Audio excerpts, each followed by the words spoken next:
This is Lynn, biological science student. She's in her second term at Newark. This is SMA biological science student. She's also in her second term at Newark.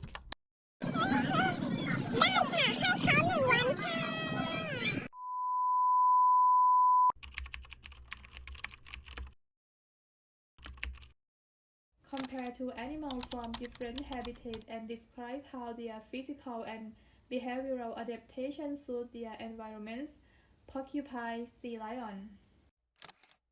Physical adaptations of the porcupines. They have highly developed sense of smell and hearing. They might have poor eyesight, but an excellent sense of smell helps them to detect food and danger. Good hearings allow them to sense approaching predators, even at night. Defense mechanism. The porcupine's quills provide an effective defense mechanism. When danger is sensed, it raises its quill to appear twice as large, growls and hisses, and rattles the hollow quills at the back of its tail to warn the attackers. Strong incisors. Porcupines' front incisor teeth grow continuously throughout their life and need to be worn down by gnawing. Coating with iron-rich enamel help shield through bark, roots, and even bones for calcium.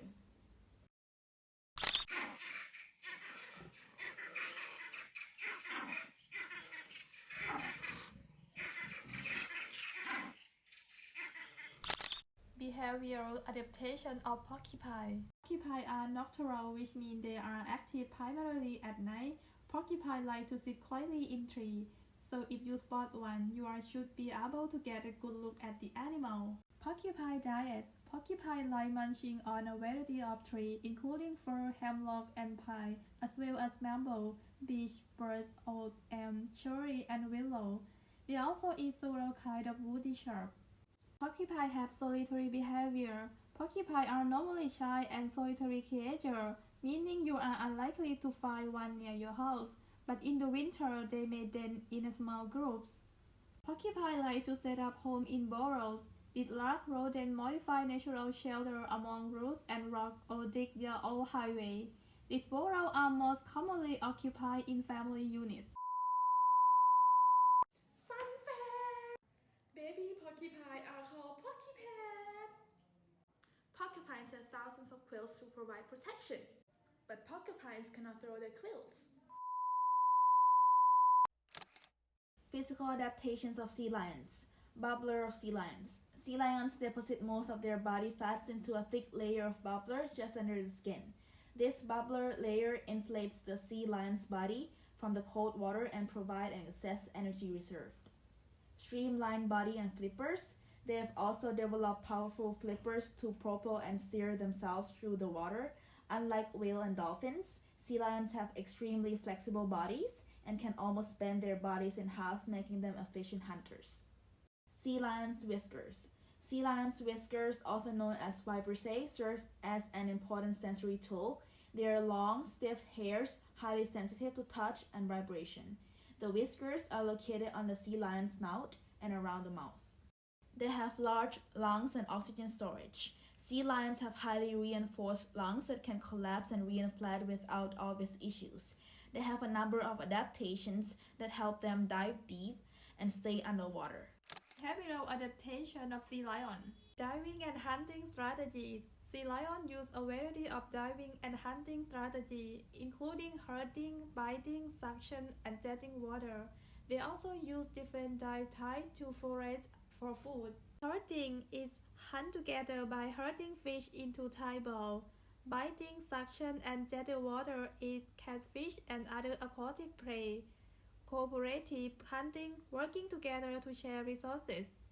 Sea lion's social behavior. They are very social on land and in the water, but during the breeding season, the male aggressively defend their territories and female fight each other. Sea lions make bark like dogs to communicate with other males and females. They usually resting on land or on ice. Sea lions typically rest on land. They prefer rocky shore and sandy beaches to rest, mate, and molt, and generally avoid the icy water of polar region where ice would be prevalent. Fun fact! The The noticeable difference between sea lion and seal is that seal they cannot walk, instead they bounce along, and for sea lion they can walk or even run on their four flippers. They have the average lifespan of 20 to 30 years. They have no sea lion living at the northern Atlantic Ocean. Observe an animal for at least 5 minutes and describe its behavior. Why do they behave the way they do? How does it relate to survival, social interactions, or reproduction? Foraging behavior of the flamingos. Flamingos are filter feeders, using their specialized upside-down beaks to scoop up water and food.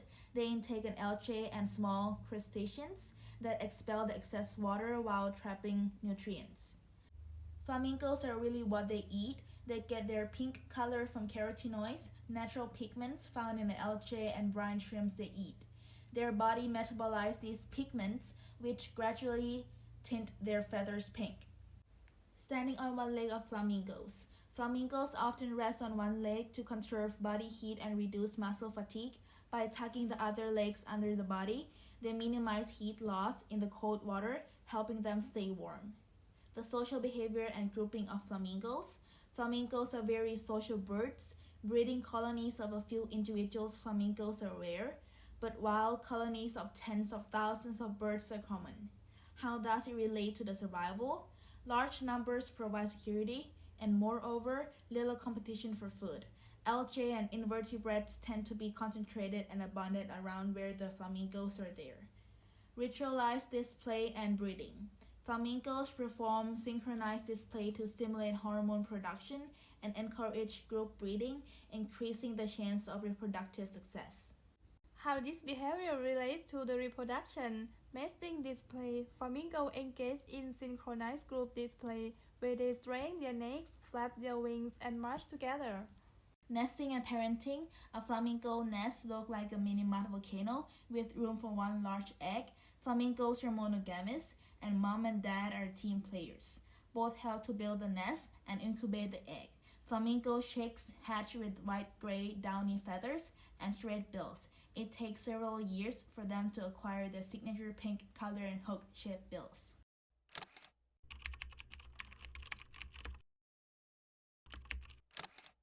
If you were in charge of protecting an endangered species at the zoo, what steps would you take to ensure its survival? What challenges might you face, and how would you overcome them? If we were in charge of protecting an endangered species at the zoo, we will focus on ensuring their survival through proper habitat management, healthcare, and breeding quality. Habitat and well-being of the animals. Design enclosure to mimic the natural environment, ensuring proper temperatures, vegetation, and space. Minimize stress by reducing noise, human interactions, and unnatural lighting. Provide enrichment like toys and feeding challenges to keep animals active and engaged. Challenge. Limited space in a zoo compared to the wild. Solutions. Use vertical space, naturalistic barriers. Veterinary care and health monitoring. Ensure animal health through regular checkups, vaccinations, and parasite controls. Provide specialized diets for proper nutrition and breeding support. Prevent disease by enforcing strict biosecurity measures to limit infections. Challenge. Unknown health conditions or dietary needs. Solutions. Collaborate with experts and researchers to develop effective care strategies. Education and public awareness. Engage visitors with interactive programs, guided tours, and educational talks. Encourage conservation through donations and adoption programs. Utilize media and technology like documentaries and social media to spread awareness. Challenge. Public indifference or lack of knowledge. Solutions. Use storytelling and relatable messages to show how conservation benefits both the environment and humans.